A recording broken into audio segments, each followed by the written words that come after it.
You know, I think that that's a true indicator of a lot of people can relate to that of like, "Oh my gosh, I'm the same. I have ADHD and I can't read a page and not know what it is either." But again, I always drive home the point. It is not that there's a disorder, it's that your brain is so fast. And if everyone understood this, if everyone understood even from a young age, okay, I see what's going on in this child. This child is very, very smart. We have to teach this child how their individual brain functions.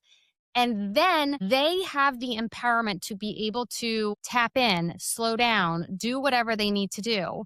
You have said so many different like chunks and pieces that I would love to like tease out. I know that you said it's the pressure that you put on yourself, right? As a man and as a provider, as a husband and a dad and all the things, but like that is the pressure that so many men, specifically, right? The quote provider, the if you even think of like patriarchal society, like that is so much of what men do is they place so much pressure on themselves to be all the things and do all the things. And And you can't show you're struggling. You can't no, show that you're having a bad day. You can't show that you're at capacity, right? Because being the provider, being that pressure, I can do it all. I can do everything. mhm. But it's hard to, I mean, I'm sitting here thinking how many people, I hope even women or anyone listening to this, I hope they will send this to a male in their life or their partner and say, like, hey, listen to this because hopefully other men will see themselves within you and know that they're not alone. Even when you say, I got to the point where I could understand and fathom how someone could say, I think I'm just going to walk away and like leave it all. Like, I'm just going to walk away. Not saying you were going to do that or that you actually truly wanted to, but to the point where you were contemplating, like, I could see how someone could feel that way is what made you reach out and be like, okay, something needs to change. I want to talk about your dynamic with Lindsay for a second. And I, truth be told, do not remember if I actually explained this on the podcast with Lindsay, but I think it's important to describe the type of dynamic that the two of you had from like the neurological lens of what I saw, if you will. Because when we started working together, it just started as us. And then your marriage got to a really rocky road and we were able to get Lindsay on board. The craziest part is that if you listen to Lindsay's story and even just listen to Michael, Michael's like, I got to get home at 3. I got to go support my wife. She needed to break. I got to help her or do all the things, right? And Michael wasn't really supporting himself nor taking breaks for himself and recognizing that by him completely draining himself was making the family life and family home worse for everyone because Lindsay was doing the same exact thing for Michael. She was like, what can I do to support him? What can I do to make sure when he comes home, he's in a good mood? What can I do to make sure that I've done everything I can to try and help him take loads off? And so most relationships just naturally become slightly codependent because we are living in the same space. We want to take care of each other. We love each other. We care about each other. You guys were in this cycle of codependence where you loved each other so much that you wanted to take care of each other so much that there was at the same time like almost this resentment towards one another or like irritation or frustration because neither one of you were getting your own needs met because you were trying to take care of each other's needs more. And like that's what mattered more is like taking care of each other. And what I saw within your particular dynamic, and you can't necessarily do this or see this unless you see them individually, right? Rather than together, because sometimes you end up saying something that's really going to hurt the other sitting in that room on the same couch. And then you've got to like process the whole thing if they're sitting there together. And in my opinion, this is a much healthier way to do it. It's a much faster way to do it. When I worked with Brooke and Lindsay worked with Brooke, and the thing that sold me and was when she says she's always available, it's crazy. And you're like, huh? Wait, why? How's that possible? Right? And there's an app that we use together. It's called Voxer. And regardless if I'm in the moment that second that she responds or it's an hour or 2 hours later, I'm able to verbalize what I'm feeling, what I'm thinking, what I just went through. she calls it, oh, you go in the closet and tattle on your wife, or go in the closet and do this. But it's all in real time.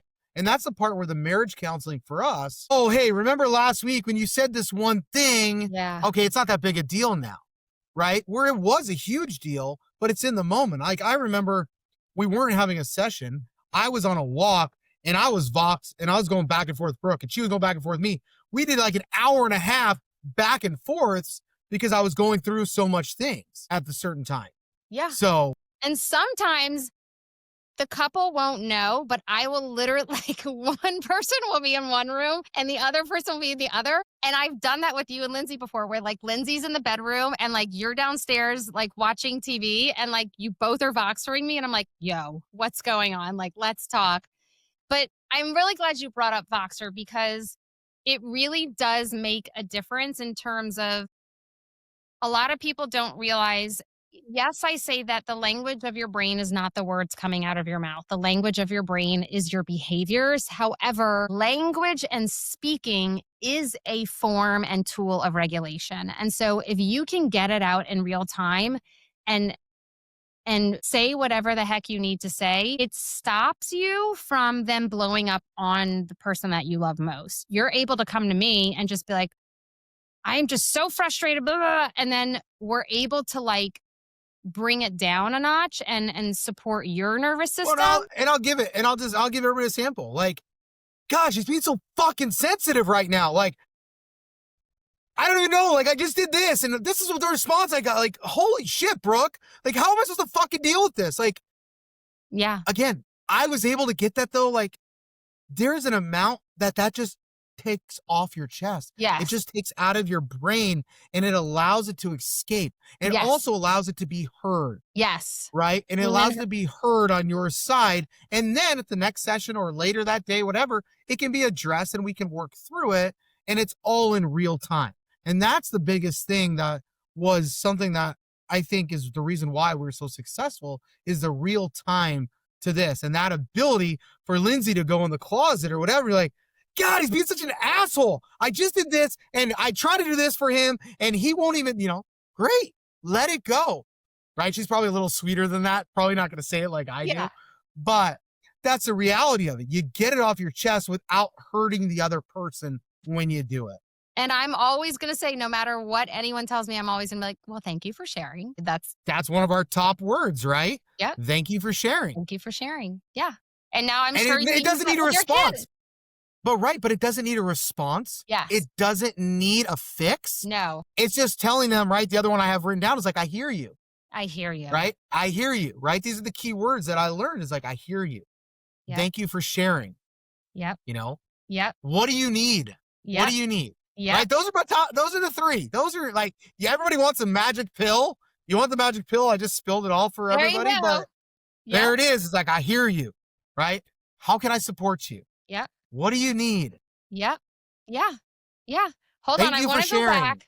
I want to go back to your cycle, because I didn't get to explain the cycle. I know I explained the dynamic that you and Lindsay had, but the cycle that I feel that you guys had was that a lot of us think that relationships, especially when you start dating, you get like rainbows and butterflies and you're like, okay, well, like, this is love. This is what it should feel like. And so we always, once they fade, the rainbows and butterflies fade, we always are continuing. The honeymoon phase? The honeymoon phase. We're always continuing to look for that again.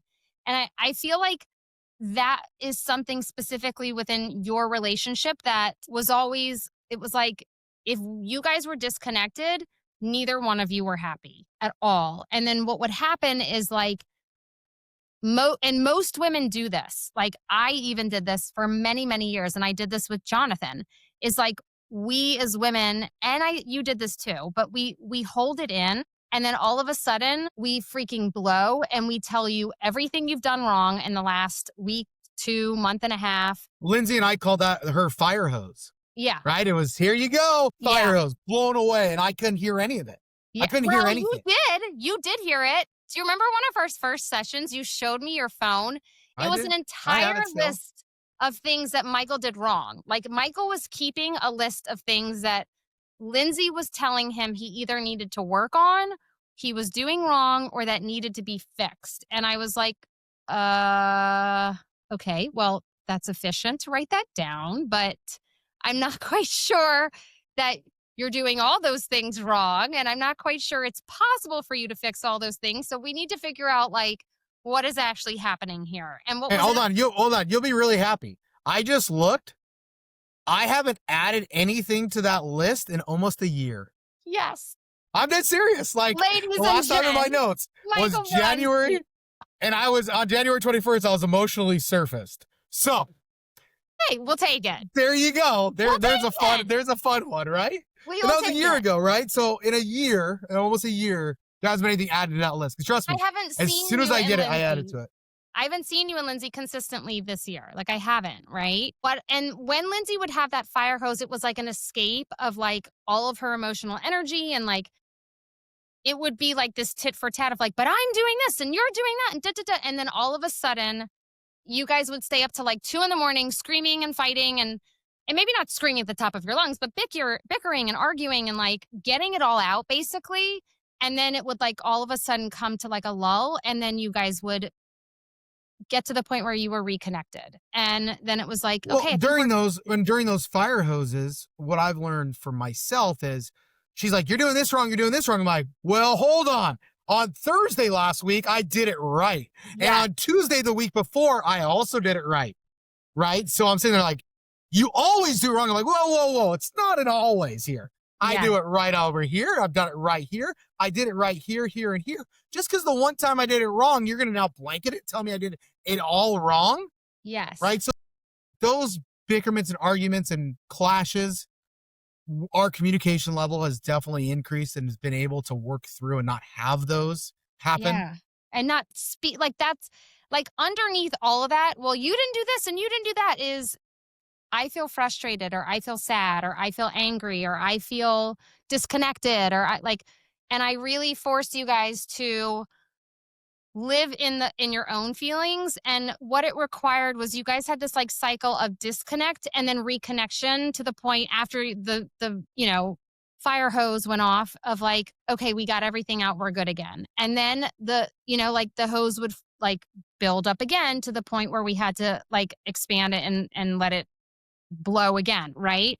And I was like we've got to stop this cycle and sometimes what that requires is actually to separate a little bit in terms of releasing that codependency, allowing both of you to take more care of yourselves individually so that you can show up for each other when is necessary, or so that you do have capacity to not snap at each other or to Well, say hold on. the I'm going to jump thing. in.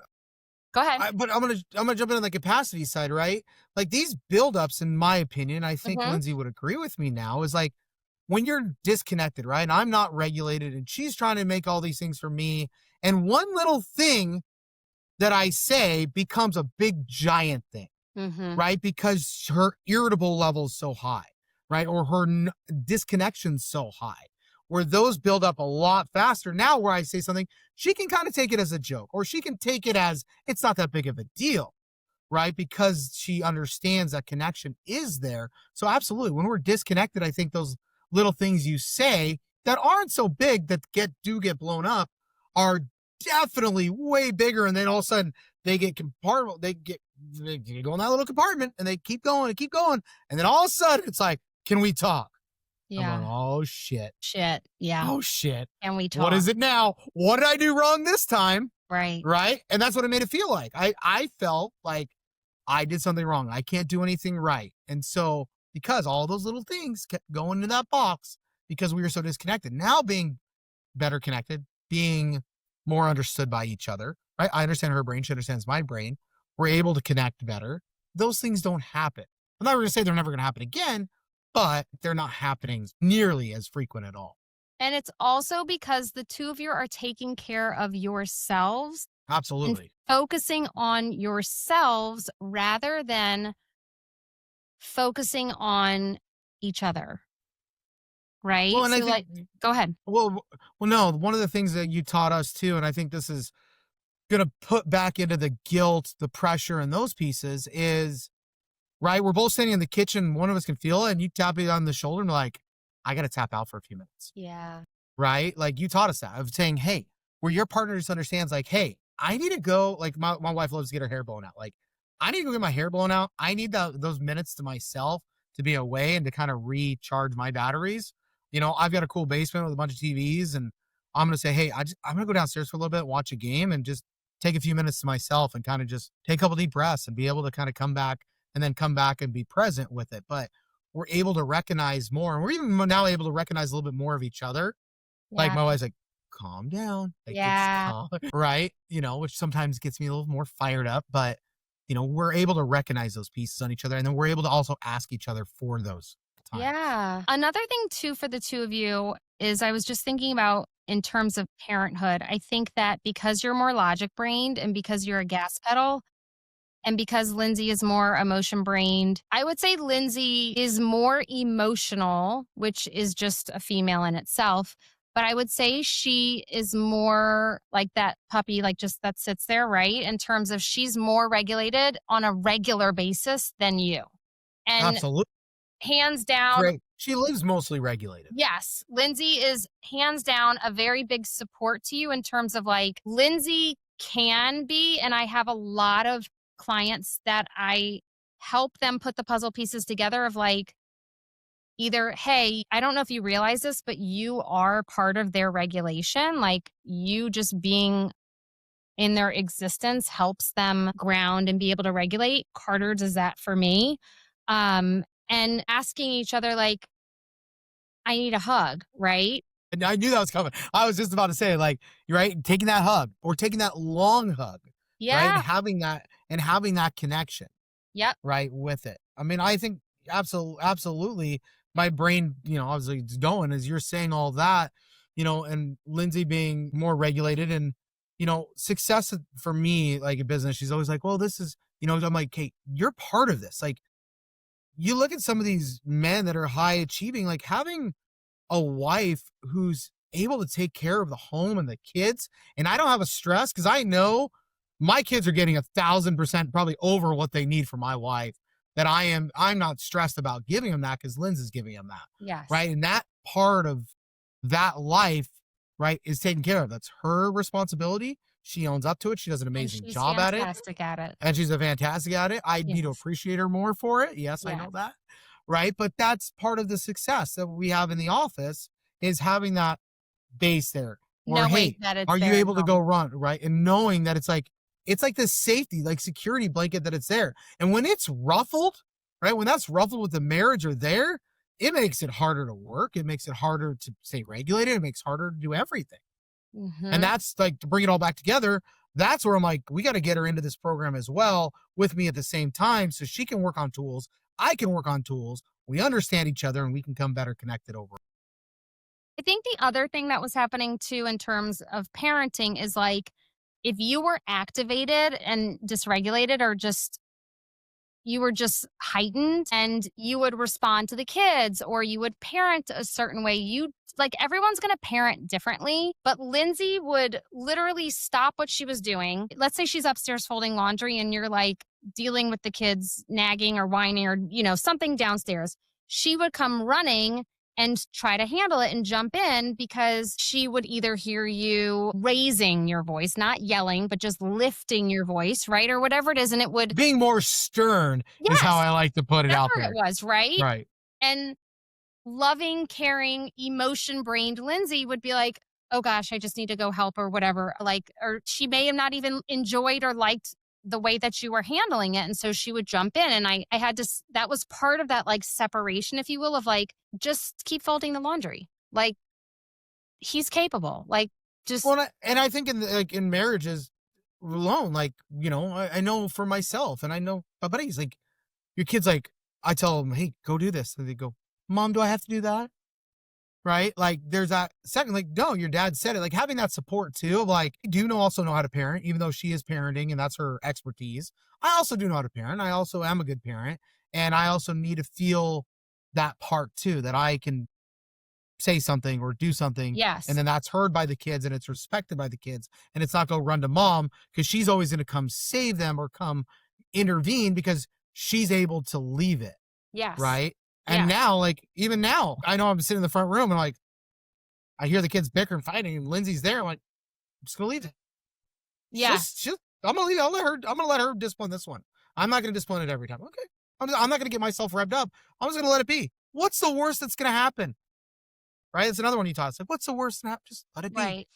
Right? So Lindsay folding laundry, taking care of her responsibilities, and I'm downstairs taking care of the kids or whatever, and she doesn't need to keep running down and intervening. She knows I've got it. She understands She has that, to and trust. she's able to trust it and leave it too. Yeah. So that's something else both of us really worked on together too. Of just like, leave it, let it be. And the way that I think this is another really, really big one for people listening. The way that you parent, whether it's more stern or you don't have as long of an emotional fuse to be like, how are you feeling? And tell me what's coming up for you. Like, you don't, I'm not a soft right. wait, say that again. I'm not the soft parent. I'm not the one getting down on their level. Johnny, my But kids that aren't those doesn't make kids. you a bad parent. And It I doesn't. think that in Absolutely, it this doesn't. world of like gentle and conscious parenting, a lot of us in our generation, like our age of parents who have offspring have felt like, well, I wasn't seen and heard as a child. And we've talked about both of you wanting to feel seen and heard. Our children get to feel seen and heard. Lindsay, hands down, is providing that for your kids, and you are too. There's been many conversations that you have shared with me throughout many situations that you guys went through with our time of working together where you have shown up big time for the kids, like big time, right? And both of you have done a good job. But I find that females don't hate me, but I find that we as females, we get a little uncomfortable, like our brain literally gets uncomfortable with hearing when our partner, if they're male and if they're a little bit more stern, we get a little like eek, like, oh gosh, that's going to break them, oh my gosh, that's going to hurt them, oh my gosh, that's going to fuck them up, or that's going to break their soul, or like they're getting both. And it's like you have created boundaries and order in the house or expectation of the two older boys of doing certain things, taking out the trash, having chores, doing this, doing that, and holding them accountable, which is so healthy for the brain. And people are missing that piece, that like boundaries and creating responsibility and having them succeed at responsibility. Like there's just so many things that we need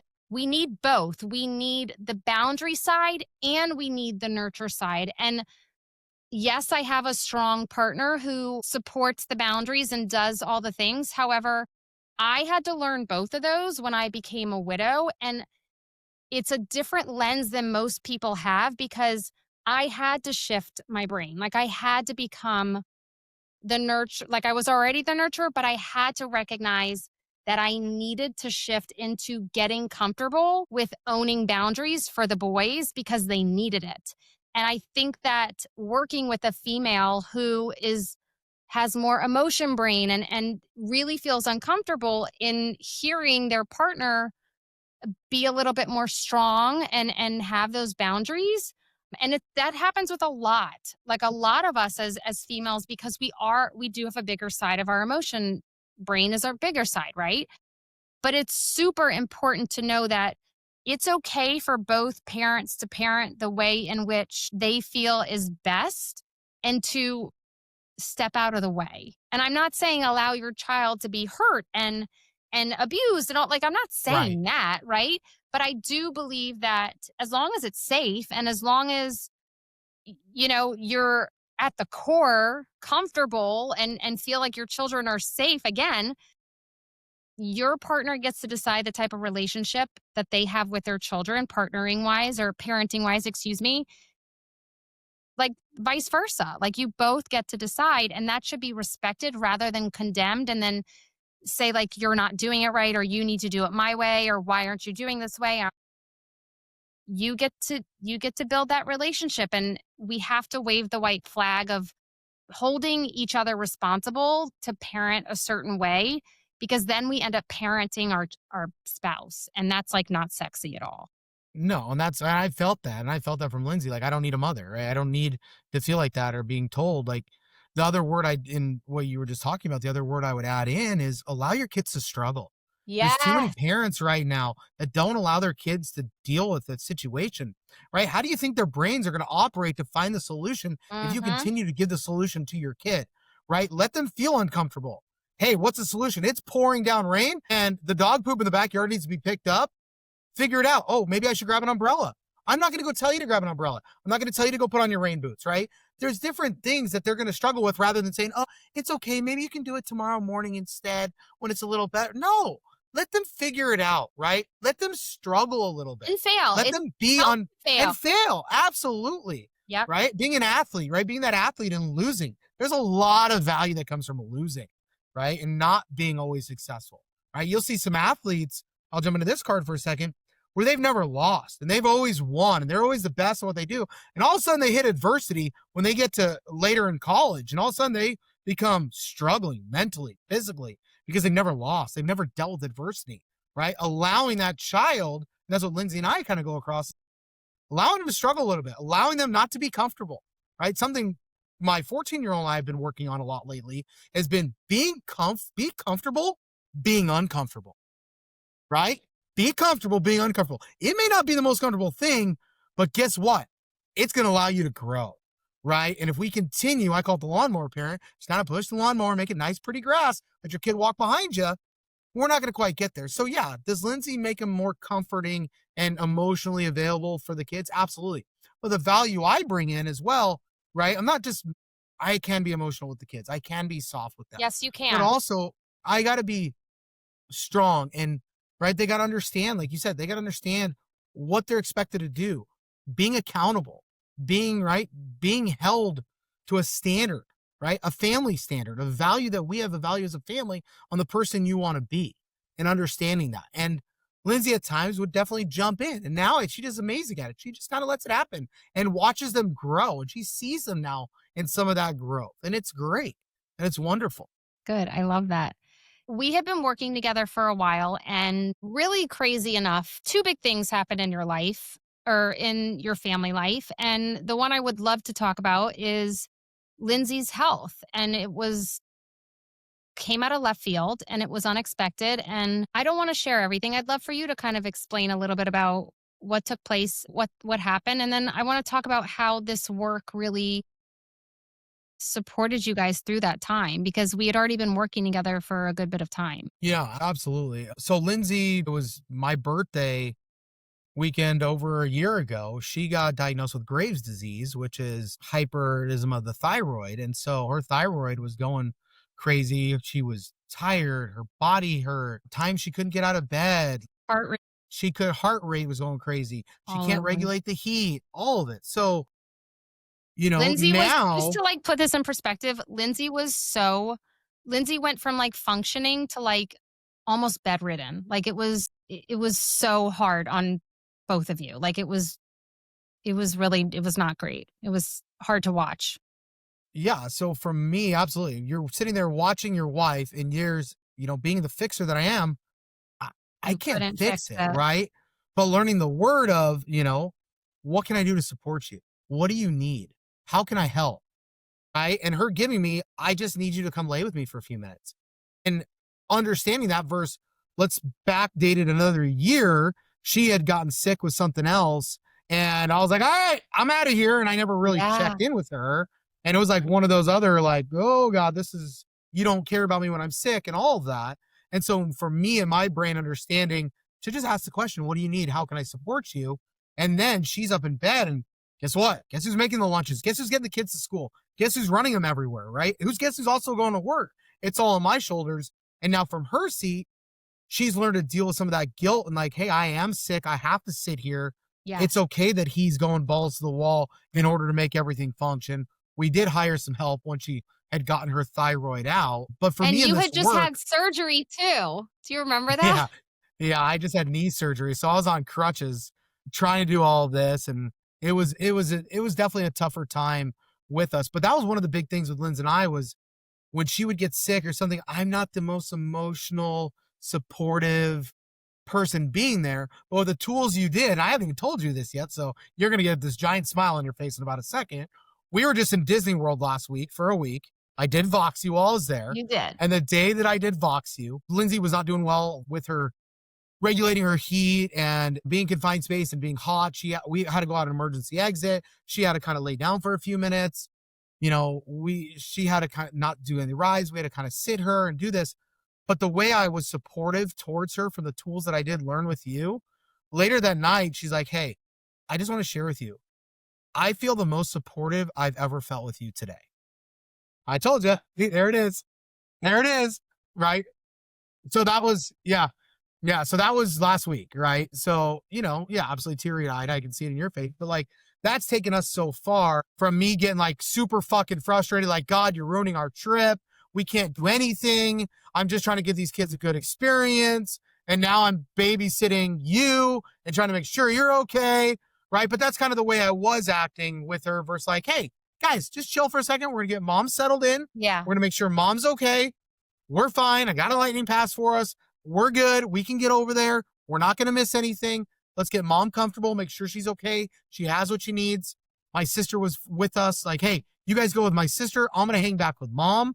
Hey, babe, what do you need? How are you feeling? And checking in with her and like having those tools that you had given me ultimately led to that later conversation at the end of the day where there wasn't resentment. Then the next day, right, her body started kind of regulating again. Like when I say regulating, not the mental regulation, but like kind of that physical regulation. You know, her anxiety obviously kicks into with the thyroid as the thyroid controls the whole body. And Right. now kind of getting her back the next day and her being able to jump on a couple rides and experience some of those thrills and fun pieces with it. And, you know, it's a tough situation. Does she want to be sitting on the sideline? No. Right. So you're trying to be like, hey, it's okay. I'm taking pictures. I'm doing this, trying to keep you involved. You're just going to kind of hang out here, you know, things of that nature. So, you know, having those tools and the sickness and everything I've learned and being able to, you know, I voxed you. I mean, I told Lindsay I voxed you and I'll just say it. I'll let everybody know. Like we were at lunch in Disney World on, I think it was Tuesday last week. I'm in Magic Kingdom. My son's got celiac, so he's got to eat gluten-free. Lindsay's now eating gluten-free. Or we had spent 3.5 hours finding where in the world my kid can eat within the parks in Disney World. We've got all this mapped out. Well, now the storm's fucking on, right? She's not feeling good. The kids are hungry. We kind of let it slide a little bit too late. They're really hungry. The kids are there. They're getting edgy. I'm getting frustrated. I got to walk now. This place didn't have what we thought, so I had to walk down the road to go get it. Well, the celiac gluten-free food's made fresh, which is amazing. They're going to give it through an allergy window. So I'm sitting there waiting. I had a pair of meta glasses I bought for the trip just to kind of video our experience of that. And I know I said it earlier, I didn't, but I put on some fucking calming music. I sat there by myself. I just kind of took a few deep breaths. I voxed you. I fucking motherfucked everything. I'm like, okay, I'm good. Let's get back into it, right? So I let everything go. I did, you know, kind of some of my regulation tools. I kind of took it.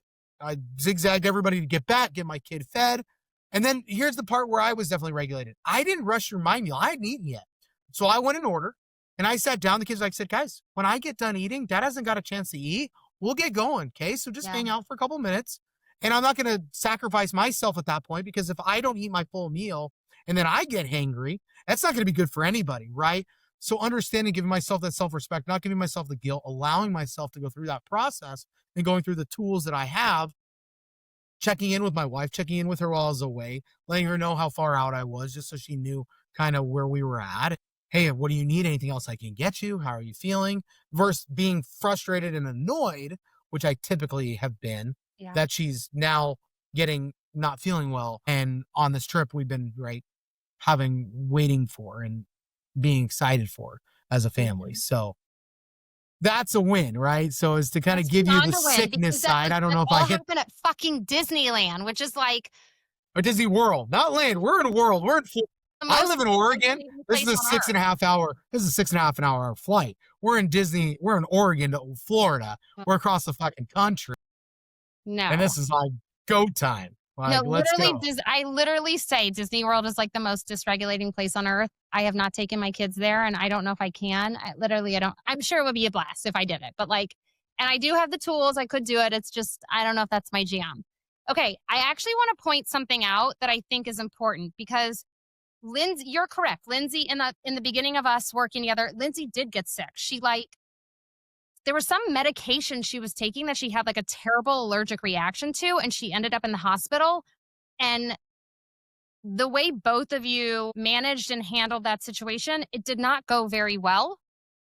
And I think it's for two reasons. I think it was the work that you still had to do, but I also think it was Lindsay's work as well.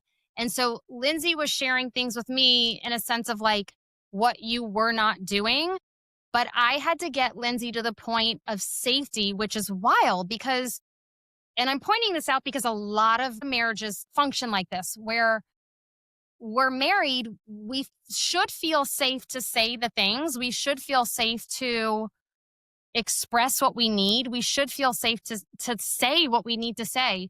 But Lindsay was sharing things with me that she was sad about or that she felt she needed, but she wasn't expressing them to you.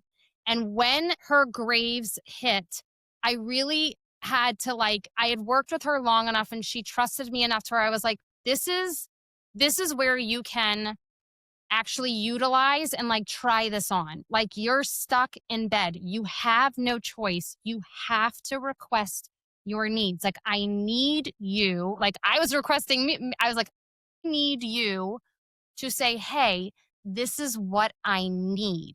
Because I Well, hold on, think I'm gonna jump. Let me jump in go because ahead. what you're saying and what we've worked on, and I think the part that you might have not got to yet that I'm just gonna jump in and say is, I'm not a fucking mind reader. I don't know what the fuck you need.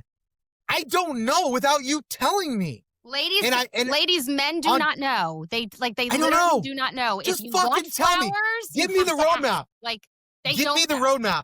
Tell me where to go. They're Give me the black and roadmap. white. Tell me what you need. I'm logical, right? I'm logical. Just give me what you need and I will Yes. take care of it.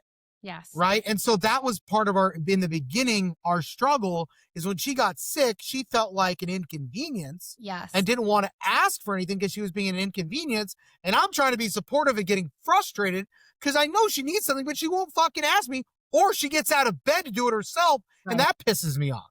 And I'm like, hey, just chill. Let me take care of you. But obviously I wasn't regulated enough. My box is at capacity and I can't do it. Sorry. I'll give you your thunder back That's here, but exactly I had to what I was jump in going to what you're going to. say.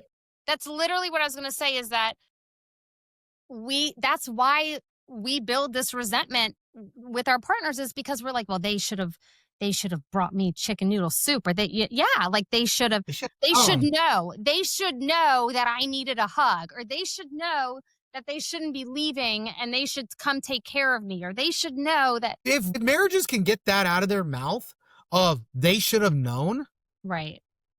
they get that. Ask what you need. Say When it. Lindsay's hardest thing, like, I need a hug. Yep. Okay, I can't read right now that you're emotional and you need a hug. Yes. I'm sorry, I'm walking around you making breakfast, doing zigzag and doing that.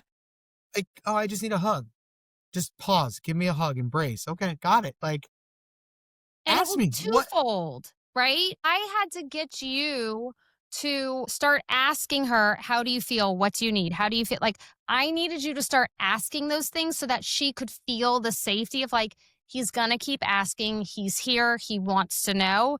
And it was like, right? Like, you had work to do and she had work to do. And what I kind of say is, you guys are at two different ends of the spectrum. And I needed you to come in a little bit towards her way and get a little softer. And I needed her to come in and get a little bit firmer and like more boundaries and own her own worth. And like I needed both of you to almost flex the portions of your brain that opposite wise you both were strong in, right? Like I needed you to and build up part of the brain that Lindsay is stronger in. And I needed Lindsay, right? I needed Lindsay to flex and really pump that part of the brain and strengthen that part of the brain that you are more strong in. And I needed you to kind of atrophy a little bit of one part of the brain. And I needed her to atrophy a little bit of the part of the brain. And that's how you guys were able to come into this place you're in now of like, marination, if you will, of like, okay, we're in a place where I know where he's coming from. She knows where I'm coming from, or and it's functioning better. And how would you say this has affected your family life just as a unit of six? I mean, you got a lot of people in that room. Yeah, I mean, getting married and having a blended family. I met my stepsons when they were 4 and 6, right? And they're 14 and 16 now. In those 10 years, you know, there was a lot of like Lindsay and the boys and me and the kids and like Yeah. making it feel more like as one when she trusted me to be a parent and not favor my kids versus stepsons or any of that, where everybody's treated equal. Everybody's there. By me being regulated, right? There can be a calmer environment also at home, right? And having that, right? What you're just talking about, I'll put it in male term, is turning the dial, right? My dial's all the way over here, logic, and just going, whoop. Let's twist that a little bit more to the emotional side. Lindsay, whoop, let's twist that a little bit more to the logical side. If we can come in a little bit on there, that helps. I think from the family side, I mean, this vacation we just had, I mean, we looked at each other like it was amazing. Just between us, between the kids, between everything, everything just flowed and it went well. And we got others where it's been a struggle or people are butting heads because somebody's not regulated enough and then they're getting on somebody else or, myself, I have no filter. I made a comment I shouldn't have made, right? I didn't think before I said something. And I don't know, it just kind of flowed. So yeah, where we're at in the family aspect and everything. I mean, knock on wood, we're the family of there's always something fucking wrong or something always Yeah. happening with You a say that. sickness, an emergency room, whatever. It's always something. But yeah, I think the family attribute that we have now has been great. It's been really amazing lately. Yeah. I see a huge difference, and I loved watching, and I loved that you guys kept trusting the process. Um, because even as I'm sitting here today, I'm thinking back through, you guys had you had a roller coaster of experiences that we navigated through, and they all looked different, right? Some are kid related. Your youngest did get diagnosed like right when with celiacs, right when we started working together. Like there was a bunch of things with the kids, and I mean, you name it, you guys had highs and lows, and it just goes to show that there's no real true balance in life, but you can live a life of weathering whatever storm comes at you while continuing to, it won't always be perfect, but you have the tools now, right? To like take a deep breath, know your tools, right? And then utilize them. Well, and I mean, what you just said and being like the year and the experiences, and that's the part by working with you, I was like hesitant at first, but finally, as you explained it, I'm like, you're like this needs to be at least a year, and I'm going, well, what do I need a year for? I'm a quick learner. I got this. Like, what do I need a year for? You're like, because when it's summer and you're sitting by the pool and you're having fun, it's a lot different than it's the holidays and everybody's stressed and you got family coming over. You're Jewish and she's Christian and you have Hanukkah and Christmas going at the same time. And there's wrapping paper flying everywhere. And Yeah. right, it's a lot different than during the summer, or there's a different experience, or somebody gets sick at a certain time of year. There's just so many different parts of life that really we got coached through, right? We got help through it and learned how to deal with many type of different situations. Like I would travel and Lindsay would be not the most, that's where we kind of started this conversation, not the most like thrilled when I traveled. In the back of her mind, she was always kind of like a little bit worried, and me sitting down on bed with her going, hey, what do you need from me while I'm gone? Hey, I need you to call and check in with me just so I know that you're okay. And I know you got to the hotel. I'm like, okay, I can do that because that gives something that my wife needs. Right. So having that was something, again, what do you need? What do you need from me? Right. And learning those tools with it. And then I got another topic for you too. Don't worry. okay, wait. Fix first support. I don't think we fully fleshed that out. If Lindsay says, I don't know what I need, or if Lindsay says nothing, I had to help Michael leave it, right? Like Michael has said, then I have to leave it, right? Like if that is where she's at, then like you have done your job. And like then it's Lindsay's responsibility to be like, you know what, you're right. I didn't ask. Like I didn't, okay, like I have to own my own, shit. Like I didn't speak up, right? Like there's so many different dynamics that we worked through. But I think one of the coolest things is that you were here in town and Michael knows his busy season for work. And you had just gone through your busy season right before I saw you when we did a in-person session, which was so much fun. This was the second go round right? And again, you and I do not see each other on a consistent basis anymore. You have like a handful of sessions whenever you want them. Like, you're more than welcome to hop in anytime. You know, I'm always still here through voice messaging and you utilize it when necessary. And I love hearing from you guys. But one of the coolest aspects of doing this work for as long as you did on a week to week basis with me was when I then saw you and we did our in person session and we walked around the lake. You had just finished your busy season, and we were able to compare and contrast how this year felt in your busy season at work versus last year. And we were implementing the tools last year versus this year, right? Like this year, you just utilized the tools. And I think you would be best to speak to like what the difference and what you felt was because you did this for at least an entire year plus, right? How do you feel like that was able to benefit you to now see like the gain year to year to year of like, okay, I've grown this much this year, but I see the difference this year. Like, how did that feel for you?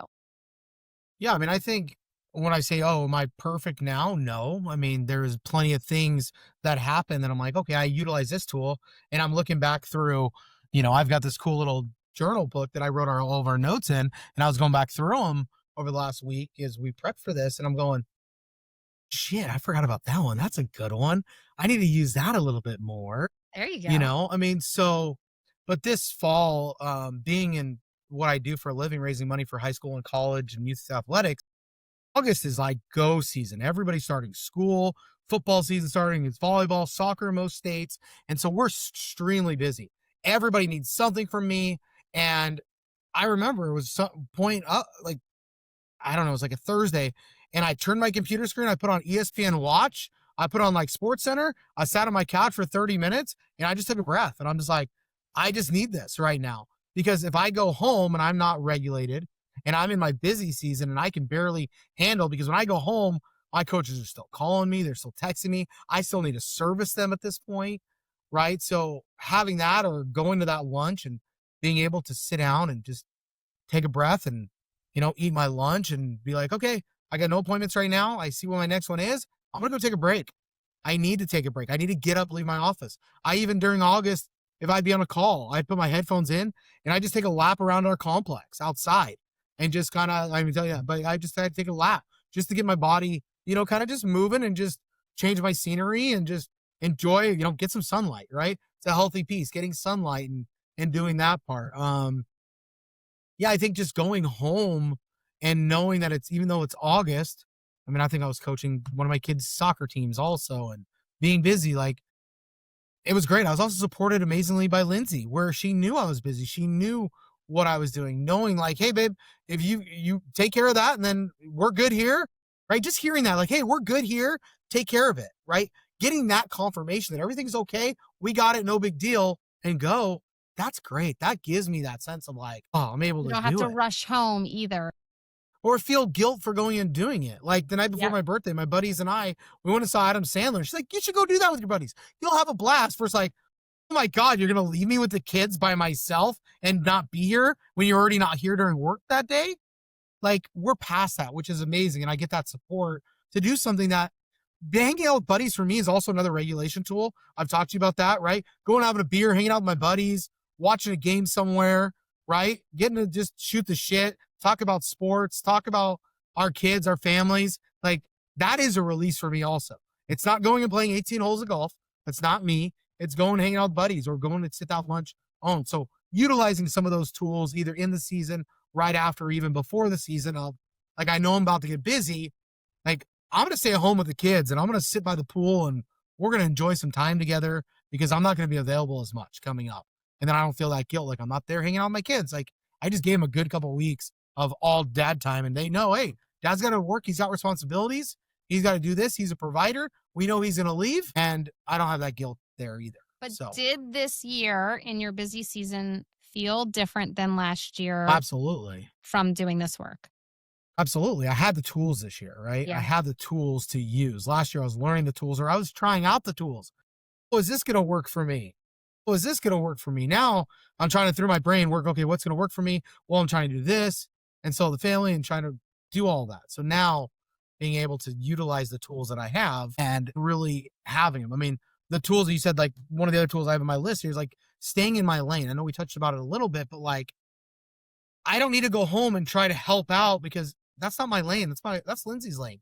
She's got it taken care of, right? Like she doesn't come to my office and come cover my meetings. I'm not going to go home and cover her. Like I can help where I'm needed, but like I just need to stay in my lane, right? That goes back to the fix and support. Well, I can fix it or I can support it. Well, it's not my lane to go fix it. She just wants to be heard. That was the hardest thing. Just let it. She just wants to be heard, right? And if I go to try to fix it, so that's where this year is different than last year. If I'm trying to fix it while trying to run my busiest time of the year, while trying to be a dad, while trying to be a coach, I'm not getting through it.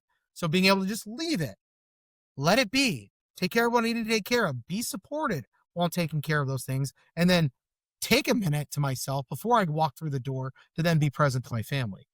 My overall being felt a lot better this year versus last year. Good.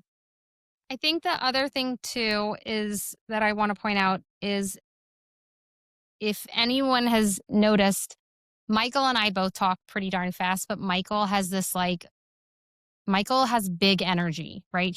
And I would say that I have a lot of energy and I'm a big personality too. But this work, in my opinion, didn't change the person you are. You're still the go getter. You're still the kick ass businessman, right? You're still you're still Michael.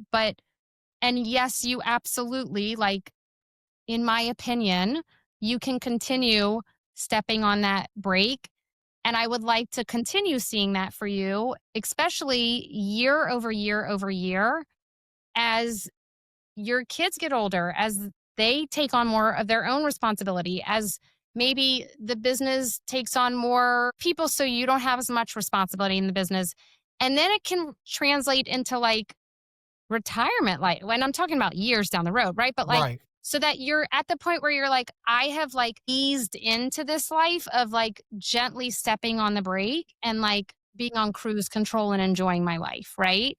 But I think it's important for people to know that this work doesn't like change the person you are.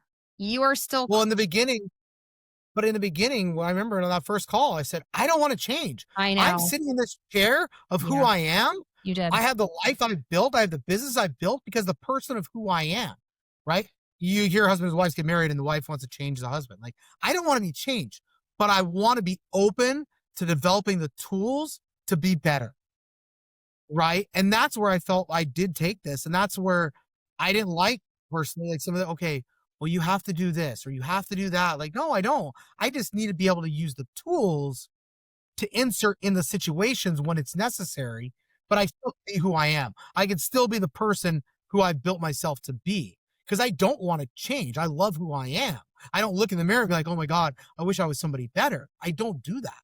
I look in the mirror and I love who I am, but I also look in the mirror and go, hey, I can still learn. I still can improve because these tools were never taught to me in school or by my parents. So now, okay, this is going to be tools and things that I'm going to learn. And I'm going to rewire my brain a little bit to tap into those tools at different time. But overall, as a human and who I am and what I stand for, I'm not going to change. I'm not going to become some soft, delicate, like, I'm not. I'm going to still be the high energetic person, but I'm going to know how to recharge that battery, regulate myself, be present for my kids, be emotionally available for my wife, right? And those are things that I wanted. I wanted to be a better husband. I wanted to have a better connection with my wife. I wanted to have a better connection with my kids. And I wanted to be more stable overall. And so I wanted to improve. But again, like I said in day one, like I'm not doing this. I'm not going to change. You're not going to change who I am, but let's improve who I am. And Yeah. so that was my big one. And instead of like the peaks and valleys, like you explained, like the crash and burn, my hope is that you feel, I always tell people a lot of clients come to me and it is like peaks and valleys, right? The highs and lows. And my hope for you is that through us working together, it becomes rolling waves, right? It's never going to be consistent, rainbows and butterflies, but you can ride the waves of Disney World and you can ride the waves of losing a parent, right? You can ride the waves of co-parenting, right? You can ride the waves of health struggles with, Lindsay. Like, you can ride the waves, but also not crash and burn in the process. Doesn't mean it's Absolutely. perfect. It's not perfect, right? But you it's better.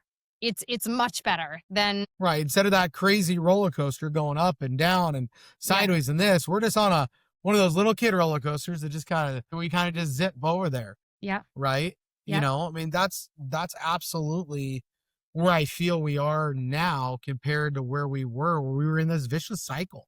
And this vicious cycle was a giant, either a free fall or I'm not doing this anymore, or I can't do this, or I'm looking at an exit, or what could I do? Or, you know, we're not. We're working together and we're just connecting that much better. And I'm regulating how much better as myself. I mean, I'm going to throw this at you because the other last thing that at least from my side, I had that I was like, I really wanted to talk about with you today was the three things. And these are the biggest three things that not struggled with, but it would kind of, I always went back to this: control, structure, stability. So I'll let you start it, but let's chat on that topic for a second. Okay. Right? So I Control, structure, and stability. Go ahead and always say, and it just naturally comes out of my mouth this way, but I always say that your brain craves structure, stability, and control. That's what your brain craves. And so your brain would rather live in an isolated hell to control and maintain stability of your brain than, like we were talking about earlier, than to go into a burning building, feel really uncomfortable, and weather the storm. Your brain craves feeling safe, right? So, like, if there's any discomfort, any light on your dashboard in your car, like check engine light, is going to pop up. You are going to notice, like, your brain is taught, like, it is supposed to do this and give you a warning sign of, like, hey, like, you're not doing well. When you're happy, when you're peaceful, when you're calm, all the engine, like, the whole car is working. And so your brain's not going to really, like, give you a little ding, you're happy, ding, you're calm, right? But, like, your brain is going to want to get back to stability, and your brain's going to beg, borrow, and steal.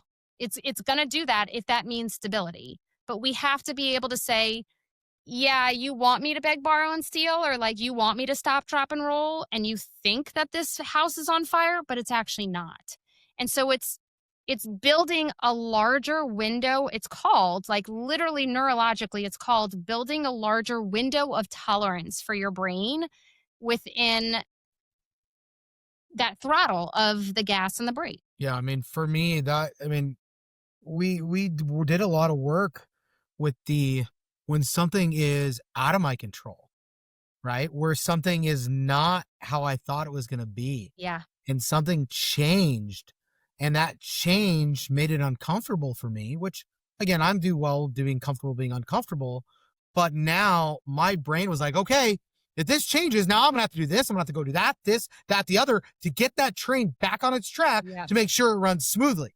So I got to go fix all of these problems that have caused the control, the structure, stability to now lack. I got to get it back there.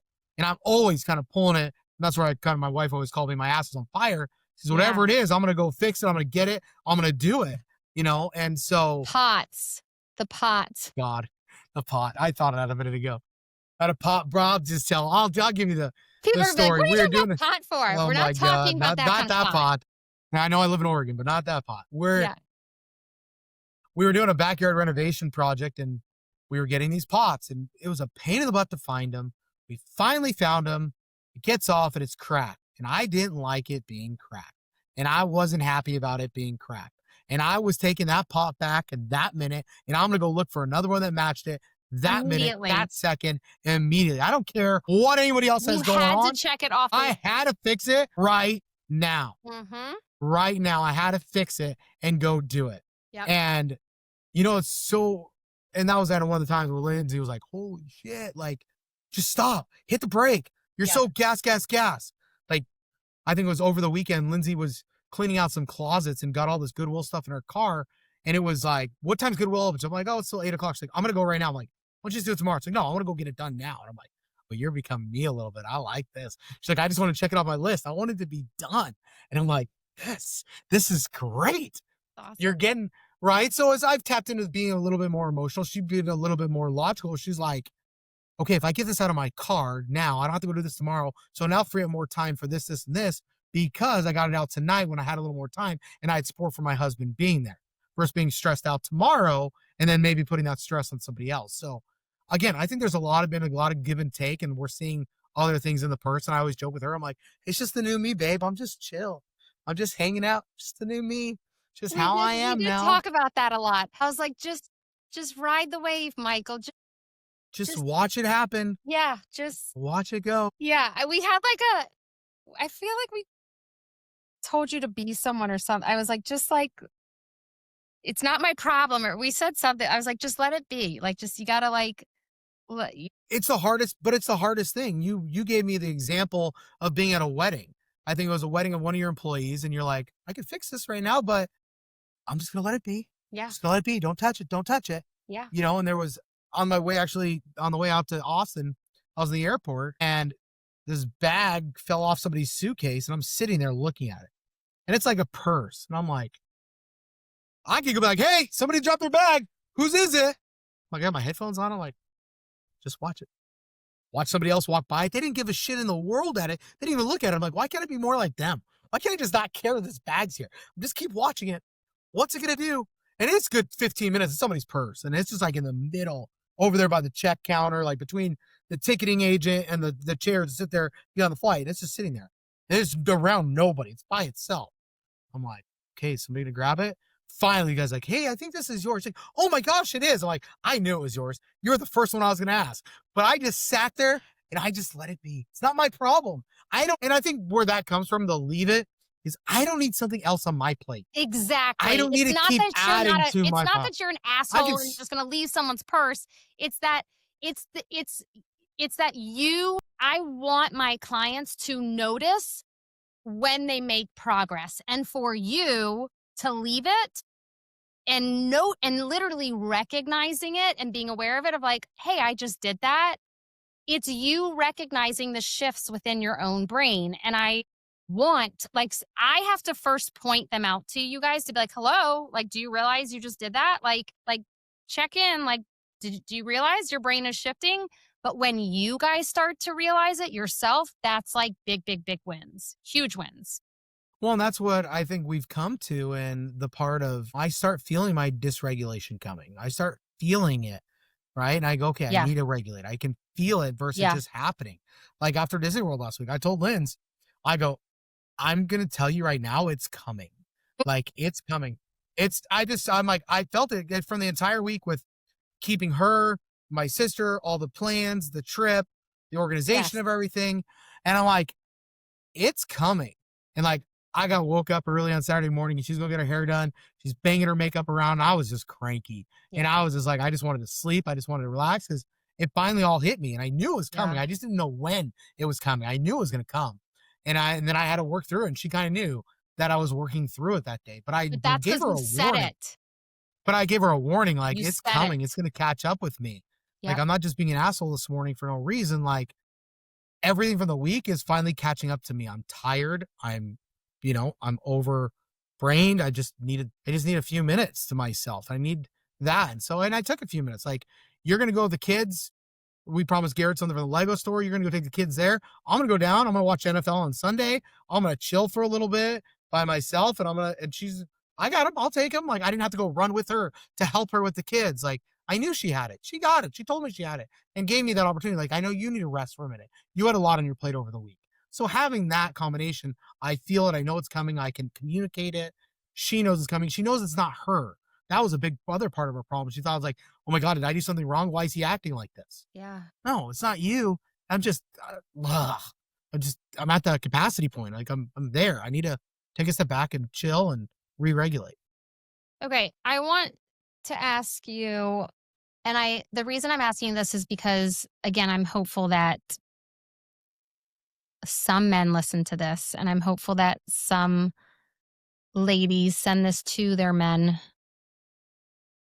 But if you were speaking to a man, because a lot of one of the biggest things I hear um, is that a lot of the females I work with, they're like, I would love for my partner to do this with me, and I can't get them on board. They don't understand the value of it. They don't understand it. They think therapy or whatever it is like is useless, or that means you're weak, or and I love that like Lindsay wasn't the culprit. Like you were the one that reached out. And so I'm not asking you to speak to men as like a plug of like, please come work with me. Yeah, I sure. more or No, for less sure. would love for you to share like why would this be beneficial to someone, especially a male, to kind of wave the white flag and be like, it's okay to surrender and give yourself support. Because not only, Michael, did you give yourself support, but you're willing to like tell people that you worked with me and that you're publicly on this podcast. And so was Lindsay. Like, that's a big deal for you guys to like say and be very open about it. Like, so what would you tell men who are listening to this? Yeah, I mean, I think, if from a guy's standpoint, I think the biggest thing is getting out of your own way Mm, with it is the stigma of therapy. And my parents got divorced when I was in high school. I'm like, I'm not going to fucking counselor. I'm not going to a therapist. I don't need that shit. Like, it's for the weak mind, right? I think for the man, and I think I touched on it a little bit earlier, is like, I didn't do it for that therapy type of aspect, right? Of right. getting rid of the word therapy in this. I worked on myself to be a better husband, father, and person, right? I'm trying to become a better human being. I'm working on skills I was never taught. This to me is not therapy. It's like a class. Yeah. It's like a way to learn, Yeah. right? When you come at a man like, oh, our marriage is struggling, we need to do this program together. Fuck off. No. Like, I'll tell you, my first answer is like, no, we don't need that. You Sure. just need to stop being crazy, lady. Right? Like, You just hey, need to stop being crazy. That will resonate with a lot of women. but it will, because that's what it is. You got to stop being so freaking emotional and sensitive and crazy, and You're we not wouldn't have any allowed. And I've problems in told our you, I'm like, you're marriage. not allowed to call people crazy. Right? But come on, Well, I you're always not say allowed this to 80/20. call Lindsay crazy. 80/20, right? Right. 80% of women you're going to find, they're always going to be 20% crazy. You got to be able to live with that 20% of craziness, So you just right? gonna call me crazy. That's fine. Correct, right? Exactly. But for the male brain and for my brain, like I told you, I was a former athlete. I'm still a part of this big athlete program. I'm a successful business owner. I tell my friends, like, I did this program to work on myself, to help myself regulate, Mhm. right? And that's the big word for me, was the regulation. For the women, don't come at your husband as like, you need this therapy, you need this, Yeah. right? I don't need this. Let them make the choice for themselves, make them want it, but give them the tools to be able to want it. Like, hey, check this out. This regulation tool is helped other guys be able to do this better. Do you think that would help you? Right? Instead of as soon as I get told, like, you need this, like, my first answer is no, just Yeah. keep it away from me, right? Let that man, if it's a woman, because I know there's a lot of women on the Thrive Network, presenting it to your man, be like, hey, there's a super cool tool for guys to be able to keep working on themselves, to make themselves a better parent, right? Because you're overworked. Like, I know you're overworked, and it's able to give you these tools to become, it's a thing called regulation, where you're able to kind of like take a breath, enjoy life, not feel so guilty that you're at work all day, or not feel so guilty when you're at home. And it's also a tool that I'm going to do to be able to be better to support you, husband, right? Of taking that for the wife's side, taking that accountability, right? And knowing that you're not always right, that it's not like, oh, right? As soon as it's felt like I'm the problem, like these wives, like, oh, their husbands are hesitant to do it. Well, you might be approaching them like, hey, hon, I think you need to do this program. That doesn't feel very good. Versus teaching and saying it to the husband, like, hey, there's these tools that have been developed and proven.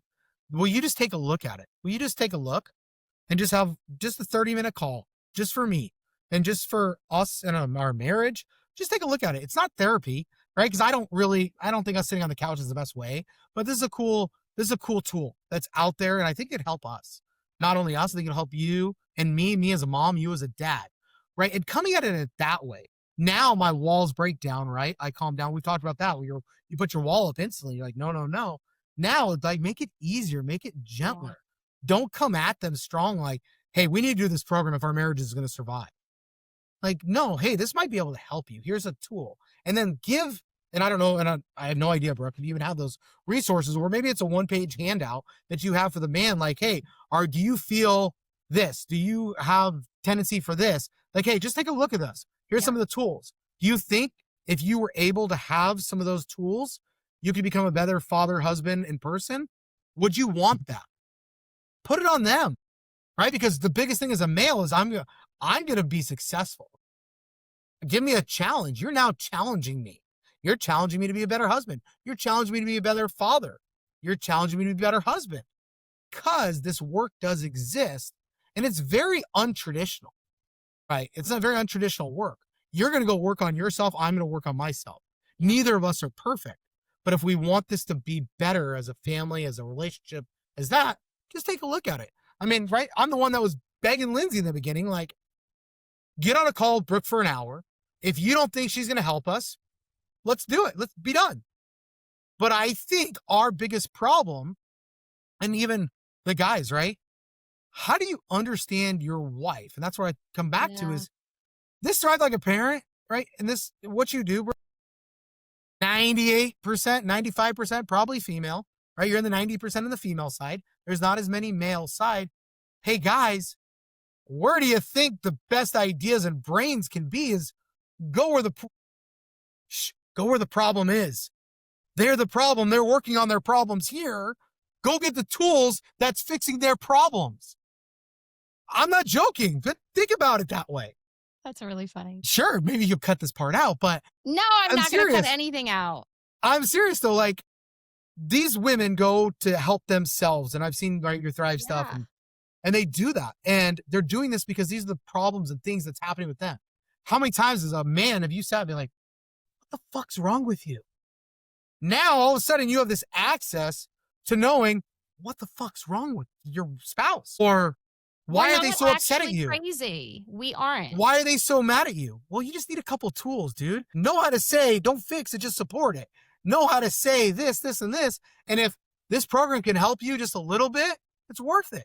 Yeah. Right? There's no downfall to this. What's the worst case scenario? You're going to be a better father, that you're now going to treat your kid a tiny bit different and give your kid a different tool that they may never have had. What's the worst case scenario for doing this? You're not going to hate it. You know, you're not going to hate it at all. You're going to be like, okay, what can I talk about? Oh God, this is a kind of a cool space. Yeah. This is something cool for me. And there's all different structures I think that Brooke does. But, you know, for me, I wanted a more immersion piece. I wanted to be really, I'm going in.